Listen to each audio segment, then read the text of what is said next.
Hey Bat fans, Luke here, ready to talk another Bat classic, and today we're going to wrap up the weekend by looking at a very interesting and fun read, trade paperback, this one called Batman Death in the City, which collects single issues from Detective Comics number 827 through 834, so you get 8 issues in this trade, and one of the highlights that really should stand out as you're considering either reading these stories through single issues or through this collected trade is the writer, which I believe he does all but one. Let me double check because I think that is the case. 2, 3. So we'll say 5 out of the 8 he writes is Paul Dini. And Paul Dini I kind of put as one of the preeminent Batman writers of all time. I don't think he might not be considered the best. That would be up for debate, and I could definitely hear a supporting argument for either for or against. But I don't think one can argue that Paul Dini is really one of the best. And I don't think that's a stretch. Everything from Batman the animated series. I mean, heck, he co-created Harley Quinn. But in addition to that, he's told so many good Batman stories. In pages of Detective Comics, he has a nice little long run. This is actually one of the 2 trades you get with his run. There's another one called just Batman Detective. Also deals with Batman and Detective Comics. But he also did that long run within Streets of Gotham. And those are all very good stories. And what you will see with Paul Dini, and you'll see it clearly here in this book, is what he can do is something that you don't see too much these days, in that he will take good Batman stories, but they're done in small digestible bites. You don't need to tell a story with Paul Dini that he's shown and have it sprawled out over 6-12 issues. And not saying there's anything wrong with the long sprawling epic or the right for the trade concept from time to time. But I think a lot of people, what they like to do sometimes is just read a good story, have it be short. Just have it in for the moment, have a good time, and then be able to move on to another story, and then really reread it multiple times and not really have to spend an enormous amount of time reading it. Being able to articulate your story succinctly sometimes is a craft of a master writer, and I think Paul Dini does that, and it's really self-evident within this trade, because if you look at the stories within, it collects Double Talk, which is a single issue story, sort of. It kind of bleeds through some of the other ones, but for the most part, it's a standalone. Sharp Bike is a 1-issue standalone. Siege is a 2-issue story. Kind of like Family it's a standalone. Kind of builds on a little bit on Double Talk, which I'll get to that in a minute. Triage is a single issue story, and Trust is a 2-issue story. So you see all the ones within this trade, and for the most part, it tells the story succinctly. You're not really scratching your head too much. Maybe not fully. There might be some logic flaws a little bit, maybe just because there's not enough time to tell the story. Maybe 1 issue might have been 2 issues, but for the most part, they're done. And even then, in the flaws, it's like it's not really gonna bother your reading experience or hinder it, because it's still a good story. So, but that's it. Also, during this part of Detective, as you see the cover, these are all done by Simon Bianchi, and they're really nice. I kind of breeze through some of them because I'm not going to really crack open the pages all too much. I'll briefly talk about the art. But I always enjoyed this run on Detective Comics. Really, the cover art was really nice. There's one, breezing through, and I don't want to say they're kind of like realistic, or they sort of are, but I always did enjoy it. Plus, they're all black and white, too, because sometimes if you really execute a black and white, there's Siege Part 2, cover, and you do it well, there's something that can be actually told to it. It's really nice to look at, and I think Bianchi does a really good job of his covers. I just wanted to kind of highlight some of them because they are great. Yeah, this one with Harley. I'll get to the prices here in a minute. That might be the one that's kind of like outside of the norm just because it's Harley. But there's the other one. I think we got two more. Boy, taking way too long. There's one with Satana, and then lastly, the last one. So, yeah, Bianchi's covers are really excellently done. Just really eye candy. All right, so real quickly, synopsis of the stories within Double Talk. Double Talk, again, it's a single issue which sort of gets built upon a little bit, kind of indirectly, by kind of like family, in that this is the exposure of the new Scarface. I think I can't remember, I put this in the continuity timeline. I think I'm going to put this right after War Crimes, or the 1 year. Is this one year after? This after the... Yeah, I think this might be after Face to Face.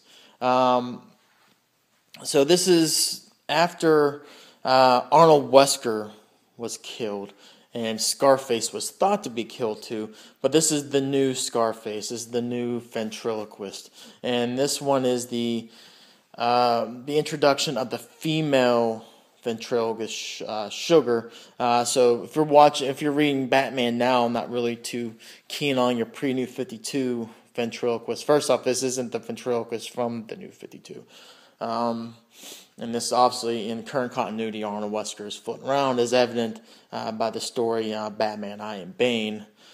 But yeah, this one is Sugar, and then there's technically multiple Scarfaces. The Sugar ventriloquist actually can detonate these Scarfaces. There's multiple of them. And it's really just the introduction of this new Scarface and ventriloquist into the fold. And Batman's obviously trying to track down and figure out who this new ventriloquist is, because in his mind, obviously, Arnold Wesker is dead, and he works with Commissioner Gordon to kind of figure things out. Shark Bite is another one and done, and this one, what it deals with is this, it's a story about this, I don't want to say Gothamite playboy, it's sort of someone who's kind of in the elite class, who is initially thought to have died and eaten by sharks as he accidentally fell off the ship that was going down, that was hosting this big, elite class gala event. But we find out there was an ulterior motive to his death, in that it wasn't accidental, it was actually a murder. And there was a plot to the reason why he was actually murdered by, we'll say, two individuals who had motive through greed and whatnot. And it's a very good detective story, as Batman actually works with the Riddler in this story to kind of crack the case.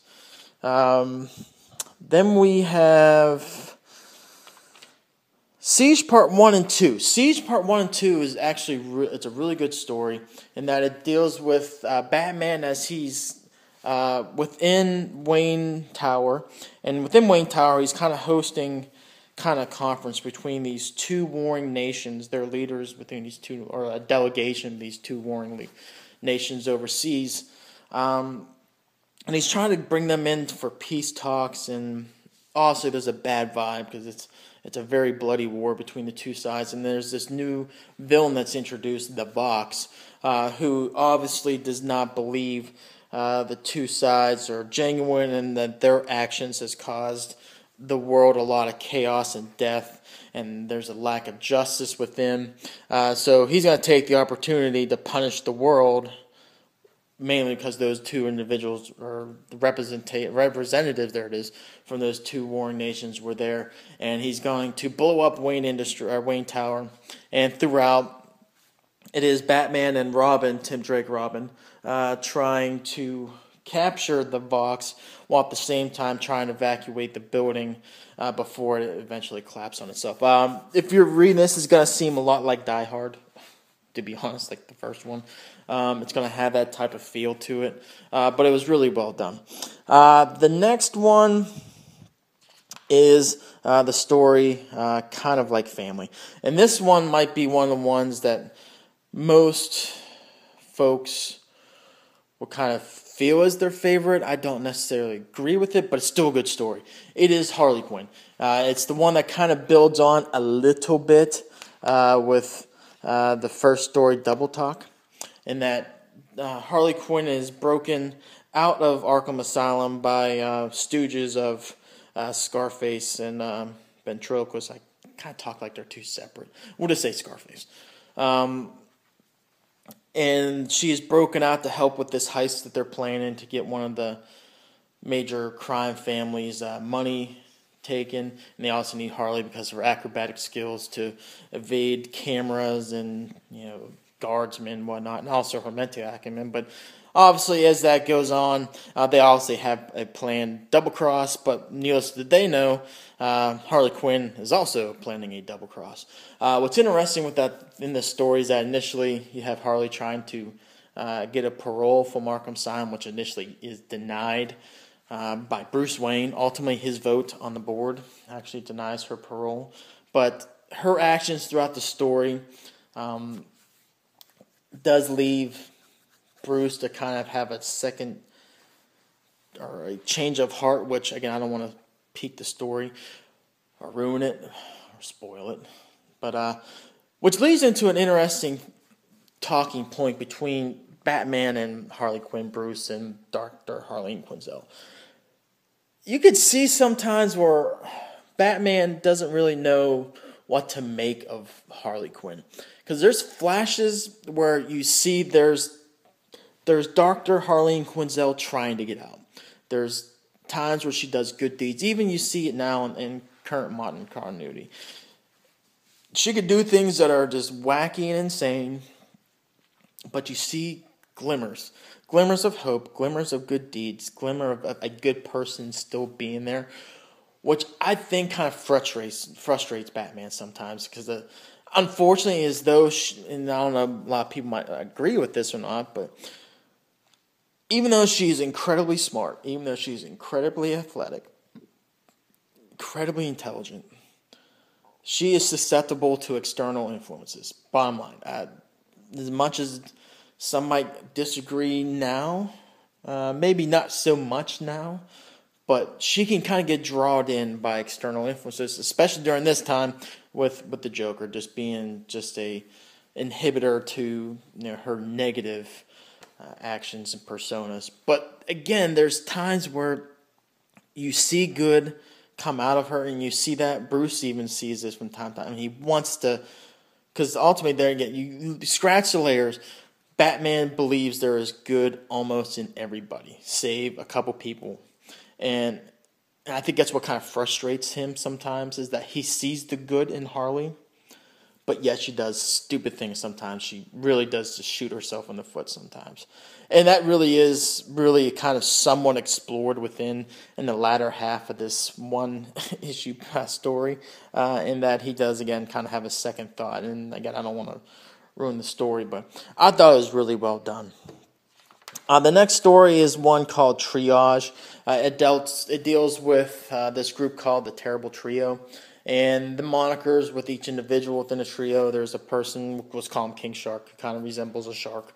There's one that resembles a wolf, and there's another that resembles a vulture. And there's this individual that's going around trying to take out members of the Terrible Trio, and tries to murder them using somewhat of a corollary through their moniker of their character. The killer shark is, put on a board and sheets, much like the British Navy did way back in the day. I mean, not like World War II. I'm talking like if you watch the movie Masters and Commander, that type of back in the day, and they would actually kill people and feed them to the sharks, type of thing. The wolf is almost killed in a manner kind of going back to Greek mythology, where the Greeks would have an adversary in the arena, much like you saw in like Gladiator or whatnot. But in order to torment their soul, they felt that they had to tear apart their adversary's body and their body parts be dismembered and spread out, so their soul could never really trying to find peace. That is somewhat thwarted by Batman's help. And lastly, this one, the Vulture, is put up at a very high part of a tower, a sky tower, and much like back in the day, people would. What's the best word to kind of say it? Torture their victims. In this one, he was basically put on the tower with a bunch of vultures, and he would be picked to death, and yada yada yada. Batman ultimately thwarts that attack, but there is a twist as far as who is the mysterious person, kind of aligning these attempted murders. Because what it comes down to, I don't even want to say it because I don't want to ruin the story. It's a twist that you won't see toward the end, which was, I thought, really organically done. And lastly, the story that wraps up is Trust. It's a two-part story dealing with Satana. And the Satana, and I think you have to look, I can't remember if this was Identity Crisis or not, where she erases Batman's memory. There is a rift between Batman and Bruce here, and it's during that initial phase where, again, Batman's still kind of holding a grudge, but one of Satana's closest friends is murdered during a magic show of one of her old peers, which she's also kind of having a rift with, but there is a twist in that who the person running the magic show actually is, who he is, which, again, I don't want to ruin it, but it really comes down to, again, it's a case where Batman and Satana have to work together to find out the true motive behind the murder of Satana's close friend and really take down this individual. It's really great. And again, I don't want to ruin the twist, but there is a big twist as far as who they encounter, which reason I don't want to say it because I don't think you'll see it coming, which was really interesting. All in all, this was just a great read. If I kind of had to rack and stack, before I rack and stack, we'll just kind of, again, I don't want to spoil anything. I just kind of want to give you a glimpse of the art, which the art is done by multiple people. Don Kramer, you have Andy Clark, I think just them two. Great, how about that? Two people. Majority of it done by Don Kramer, and I will say that the art within is really, really good. There are some times where some of the faces, especially Bruce Wayne, could use a little bit of a better polish, to be perfectly frank. Just trying to breeze through. I guess I should kind of mention who's kind of in. I sort of already did. No, don't want this review to go too long. But yeah, because I know, I tell you what, you can go to this story right here, and you'll see Bruce just not, I'm not going to say he's bad. He just doesn't look sort of what do we traditionally think is Bruce. There's one picture here, I think I might have glanced at it real quick. I don't want to say it was like a precursor to New 52, because this is the Batman, the whole the blue cape and the blue trunks type of thing, but there's a panel when he's dealing with the Vox. He's coming through the shadows, and it's kind of weird, and I'll explain here if I can just get to it, find it. Here it is. So you have the terrible glare, the blue cape Batman, but then you see him coming out of the shadows. That's New 52 Batman. I just thought that was kind of interesting. So the art in this is great. The colors are great. The Harley story, again, this is the traditional Harley garb, and it's just good to see that Harley from time to time. And I thought the art was really good, really throughout. And again, I don't want to spoil some of these stories. So if I had to rack and stack the stories, I think the best one to me was the Satana story. Trust Parts 1 and 2. Really enjoyed it. Again, the twist I didn't see coming, and really hits home a theme within this book I should have mentioned in the beginning, is that this hits a theme of Batman obviously being at the peak of his mental abilities, physical abilities. But these are all detective stories. This is like really ground level Batman using his mental acumen to solve the case, to find out the motives of the individuals and track them down. This is not really as much action. While there's a lot of action and drama in here, this is really detective-centered storytelling. And really the one I mentioned, kind of like my favorite one of this, Trust, is really that. It's using detective work, working with another individual, track down the motives, take down the bad guy. Just great detective storytelling in this. Next one, obviously, I would say kind of like Family. The Harley story was really good. After that, I think Siege Parts 1 and 2, I thought was really good as well. Between Triage and Shark Bite, I might lean a little bit more towards Shark Bite, mainly because I think I remember in the beginning of the story, it says sometimes some of the stories some of the details were kind of logic lapses. While it's still a good story, there's just some of the things that just kind of will make you scratch your head. There's a lot of it in Triage, to be perfectly honest. While it's a good story, again, it's good detective storytelling, there's some moments there where it's going to be like, wait a second, that didn't necessarily make sense. But still good. So that's why I would kind of give the nod more towards Shark Bite in this. The thing that might throw people off, if you're not especially reading the New 52, there was a period where Riddler was sort of a good guy. Sort of. And that's during this time period here in Shark Bite. Lastly, I would kind of give Double Talk. I don't want to say the weakest of the ones, only because, again, I think it was just put in there really to kind of set up the introduction of the new ventriloquist. And while it was interesting and it did give a good introduction, maybe if it was just combined, with kind of like Family more directly, and I think these are all done in release, in chronological order release, but I don't know, it just felt kind of out of place, where the other ones you can kind of see somewhat of a connection. That first one, there was a connection, but I just would have just put it together, just bottom line. I don't know. So all in all, is this worth it? Hell yes, this is worth it. The trade itself cost $14.99 cover price. That's not what you're going to get for today. You're probably going to get it for like $30. This is one of those rare times, with the exception of one issue. I don't know. Now that I think about it, like, you'll find this online now for like 30-something bucks. It's kind of like crazy. Kind of like Family. Because I would say normally this might be the rare case where you're probably going to get this thing cheaper in single issues, which you might. I just don't know how much kind of like Family is going to run these days. I didn't check. But I can guarantee you those other issues, these are all going to be in the dollar bins. Rightfully, unjustly so, regardless.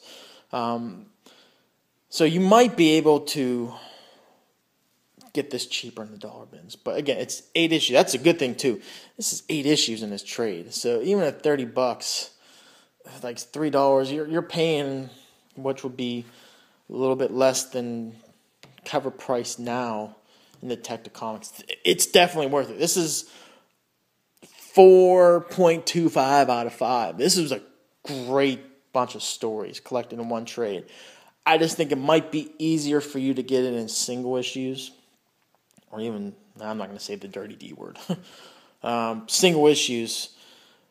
I just don't know that variable, how much that kind of like Family issue, because it's Harley, and Harley's books, sometimes they can get a little overinflated just because it's Harley. So that one might break your bank a little bit, but definitely, somehow, some way, get your hands on either single issue or this trade. It's worth it. 4.25 out of 5.